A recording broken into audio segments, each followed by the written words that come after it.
Hey, David Brewster here, new episode of Chordplay, and this is the Chords of Electric Light Orchestra, also known as ELO, and I've had some requests to feature this legendary band. I've also had requests to feature Jeff Lynne, definitely a legendary songwriter and guitarist and musician. Definitely, Jeff's a legend. And ELO formed in Birmingham, England in 1970, and they were originally kind of formed to create this link between modern rock and pop and classical music. So they included classical themes. They actually had musicians in the band that played stringed instruments like violin and cello and oboe and stuff.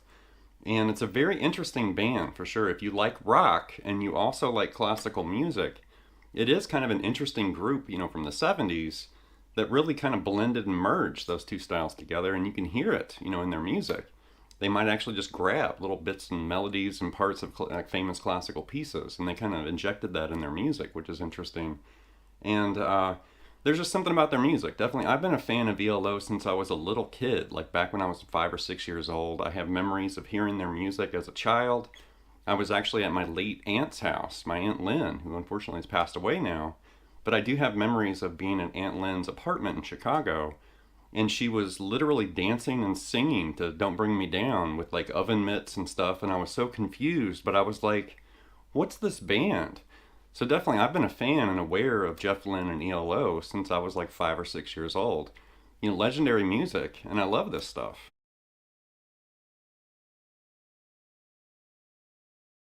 So in the guitar department in ELO's music, of course, we have the legendary Jeff Lynne, a very respected songwriter and guitarist and vocalist and frontman of ELO and producer and all kinds of stuff. And there's something really interesting about Jeff and his playing style. It's very subtle and just kind of low-key. You know, he's rarely ever rocking and doing anything, you know, really crazy. He's usually playing just for the song, you know, and just plays enough to kind of, you know, move the song along. But there are some interesting twists and turns in ELO's music, and a lot of that happens on guitar, where there's like interesting moves like into another key or a different type of chord or tonality. And some of that's classically influenced, some of it's just kind of random, you know, things. But it is interesting. Like a lot of their music sounds simple until you sit there and try to decode and learn it. And then you're like, oh, wait, is that augmented right there or whatever? It's like, does it go to a diminished chord right there? Whoa, that's cool. And you don't really notice it when you're listening to it, but you do notice it when you sit down and try to play it. And I love stuff like that, like the musical surprises hiding in music.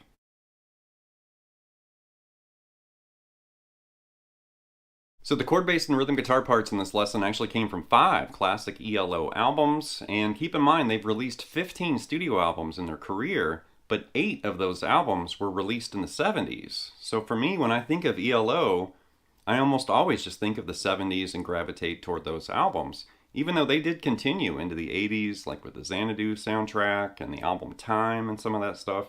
But I love 70s ELO, the sound, the vibe, and everything. It kind of changed as we moved into the 80s. But the 70s, it was just like this organic, kind of random, sometimes kind of leaning a little bit toward disco and pop, but a very interesting era, you know, for this band, and that's where the bulk of this music came from. And here are the album covers, you know, where I pulled music from these albums right here.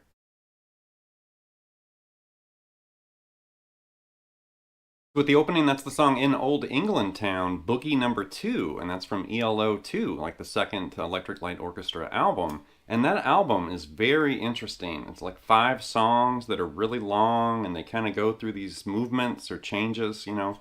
And it's very prog rock, and I'm a huge prog rock fan, and I was like, hey, I'm digging this. And this is just an unusual guitar part, an unusual song, but I really liked it, like this.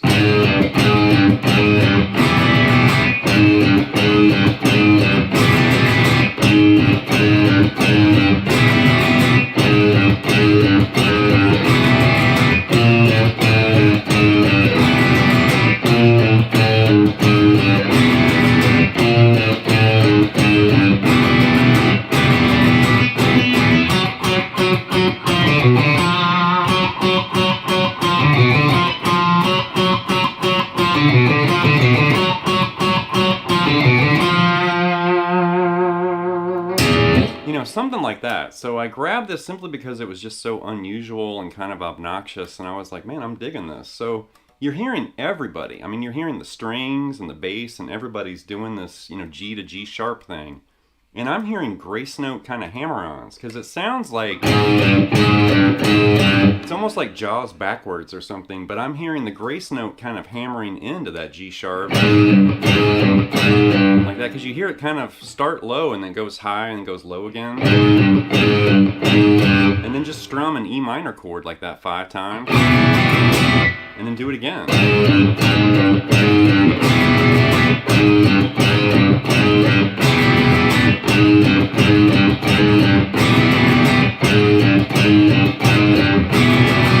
Right? And then eventually it starts doing this chromatic move, like B flat to A to A flat to G. And then right there, bang on that E minor chord right there. And do it again.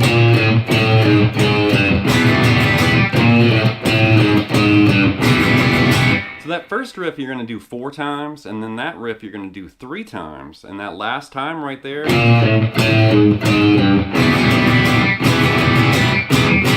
so you're going to strum that E minor 5 times, then strum it 5 more times, and then twice. Like that, and then you've got this weird, like, kind of, dark single note riff right here. So what I want you to do there is think of like B minor, but then we're also grabbing that flat 5 right there. So we're doing this, and each time this comes around, it's a little different, like it variates. So that's the first time. The second time, and then the third time, and the last time. And then it basically holds that note and goes into the next part of the song. So check that song out. It's very unusual. Check out ELO 2. That's a very interesting album, and we're going to visit some more music from that record. Next up's the song Ma-Ma. This is also from ELO 2, and it's a series of these arpeggiated bar chords like this.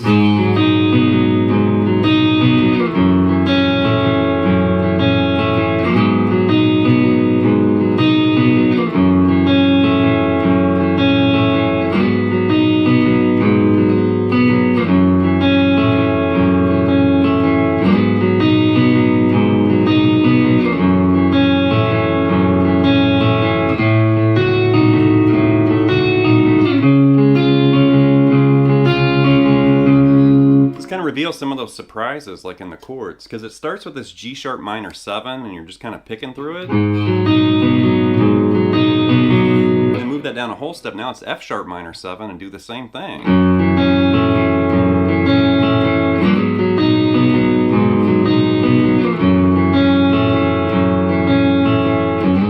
So those two parts just kind of move back and forth between those two chords, and then eventually you hear this, and that's like an A6 flat 5, like that, and then it ends with that C sharp major right there. So that's a really unusual progression with those minor 7th chords, that 6th flat 5 right there in A, and then ending on that C sharp major. That's really cool. Next up's the song 10538 Overture. This is from the first Electric Light Orchestra album, and this was their first single, and it's something like this.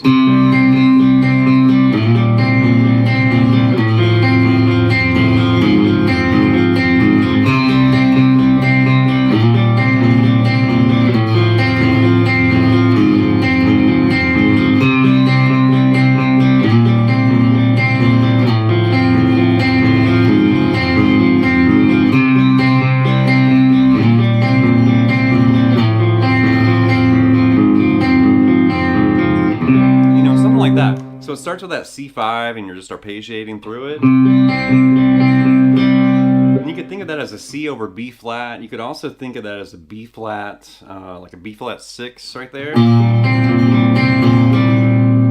B flat 6 sus2, I guess. And then right there, that's going to be an A minor flat 6 implied. And then take that A and move it to A flat. Now it's just an A flat 6. So you you've got these 4 chords. It has this ringing, kind of almost Beatlesque kind of sound, which Jeff Lynne definitely is obsessed with the Beatles, big Beatles fan. Eventually played with George Harrison and the Traveling Wilburys. But that definitely has that ringing kind of Beatles quality, but it's early ELO right there.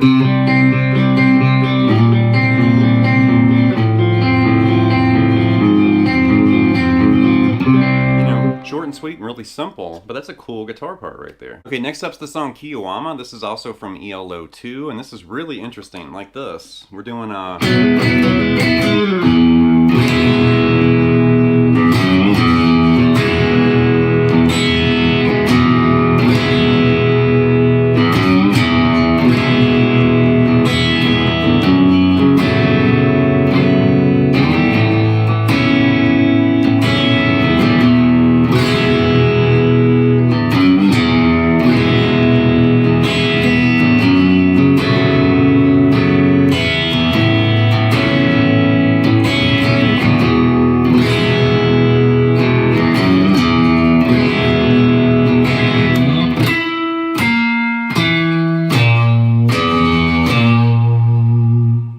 that's really unusual. That's actually how the song starts, with that weirdo like flat 5 thing. We'll talk about that in a second. So this first part, we're doing this kind of soulful like R&B hammer-on. Think Curtis Mayfield and Jimi Hendrix and people like that. Right? Just kind of basically hammering that F sharp into G sharp while you're holding that B and E right there. So it's E major over G sharp kind of. You kind of slide that G sharp off. Just go into a cowboy like Johnny Cash E right there. Let that ring, and you distinctly hear, I think it's actually like a keyboard or an effect of some sort, and you're hearing this kind of smear bend on that F sharp, but you could actually just do that on guitar because you're hearing that chord ring, and you hear that note go like that. So I'm just literally lifting my middle finger up, grabbing that F sharp, bending it, and going right back to E major.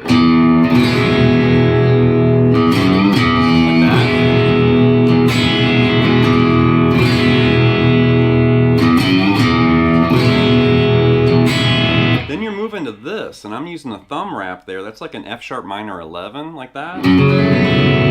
That's a beautiful chord. You could fret it, but it's a little trickier if you fret it like that without your thumb. So I find it a little easier just to grab that root note with my thumb and play it like that, because the top, the B and the high E are open there. So think of F sharp minor, but there's 2, open strings on top. And then you're moving to this A add 9 right there. That's also using that B and high E open. So you've got the E and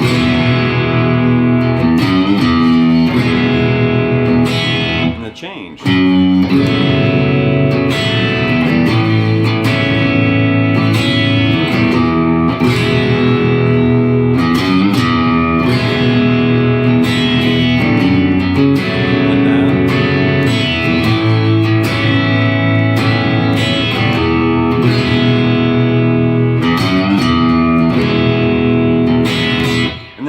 Really unusual. It's like an E flat 5, and you're doing E, B flat, E, B flat, E, B flat, and everybody's hitting that too. It sounds huge when that comes in.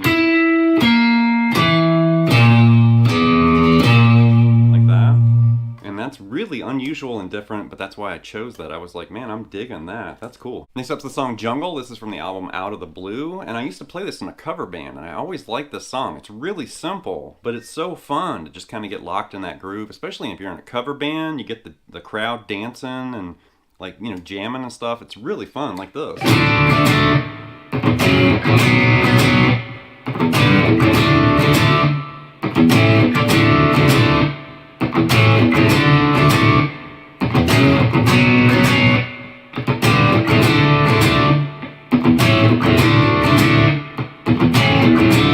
So really simple stuff, nothing hard at all. It's just pretty much power chords. D5 to F sharp to B5 to G5, and then you're doing that D5, A5, D5, A5.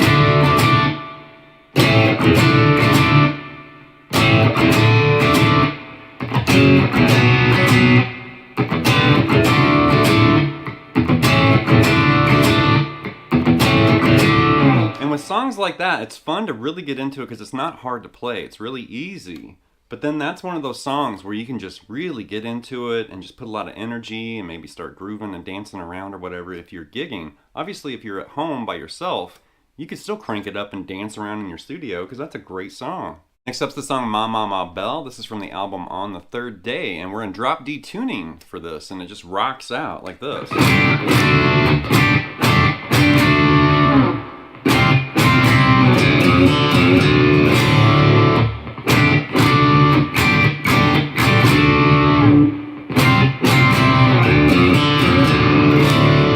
Something like that. So we got all these sus chords. So you're doing like D sus4 to D major there in the beginning. And then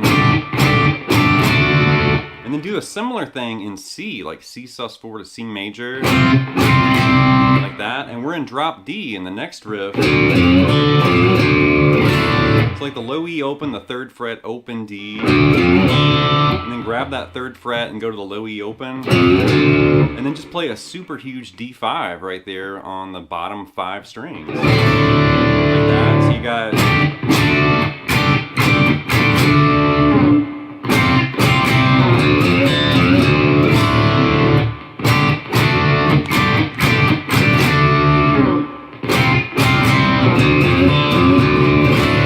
And that rocks out. Next up's the riff from Fire on High. This is from the album Face the Music, and I'm including this because I noticed some transcriptions online that were missing some chords or they were just blatantly wrong, and I wanted to clear the air here and kind of show what Jeff was doing. And it's Fire on High, something like this.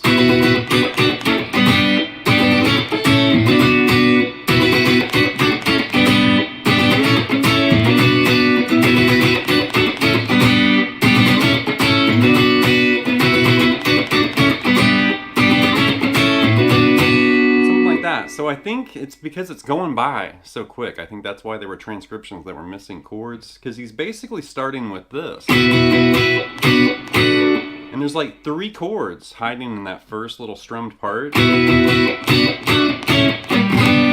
So he's doing basically like a B sus4 right there implied. Then it's a B minor once. And then a little part of like D over A right there.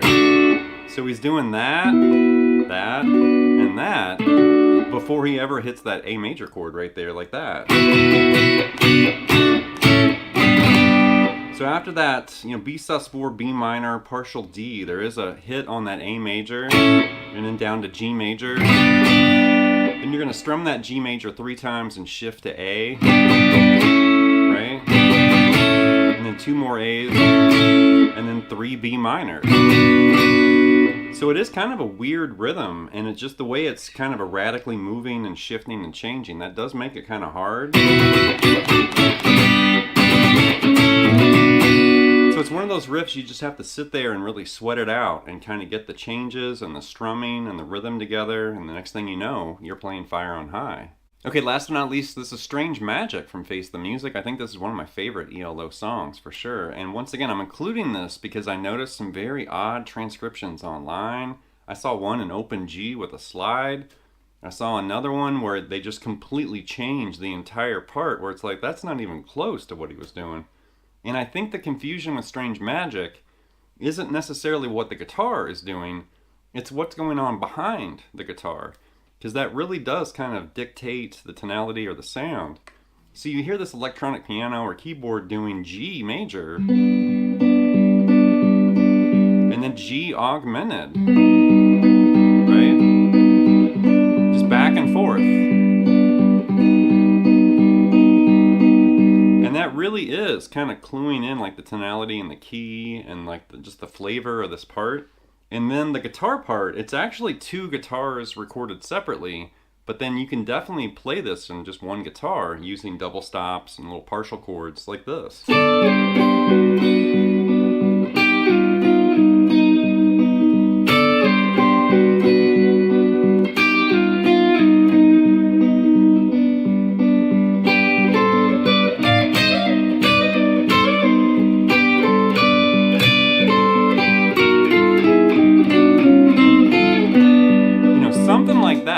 So after that kind of mystery behind the chords there, G major and G augmented,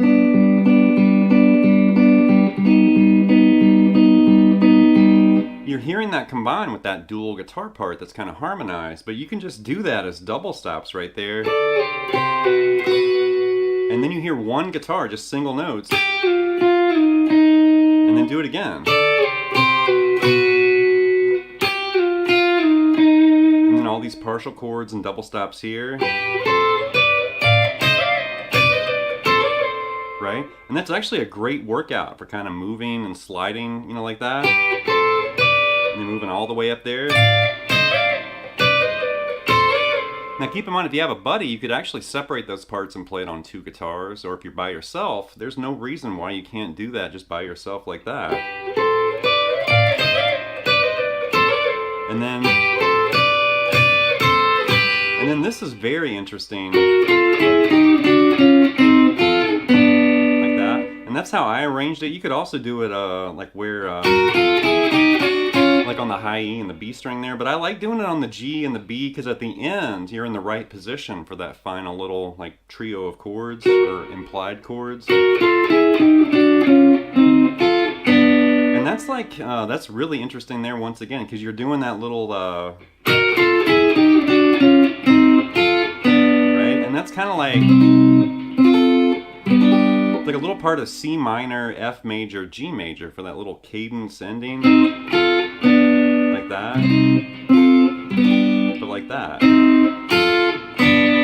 So what an interesting, I mean, historic classic song too, but I always like that real moody, you know, guitar part, the chords and stuff, and it's like, yeah, that's just a really cool song.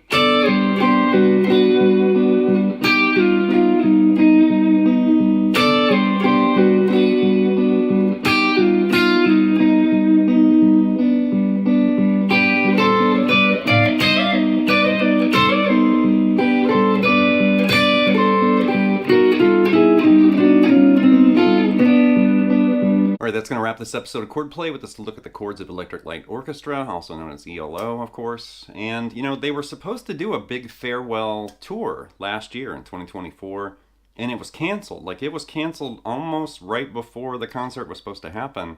But I think Jeff was having some health complications, and they just scrapped it. And I don't really know the status. I don't know how he's doing. I hope he's doing okay.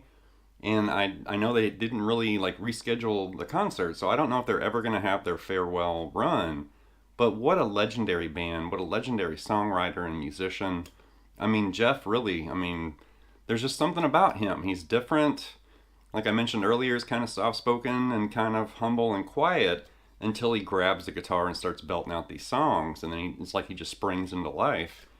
And there's something about these legends. I mean, we're losing so many legends here in the recent years.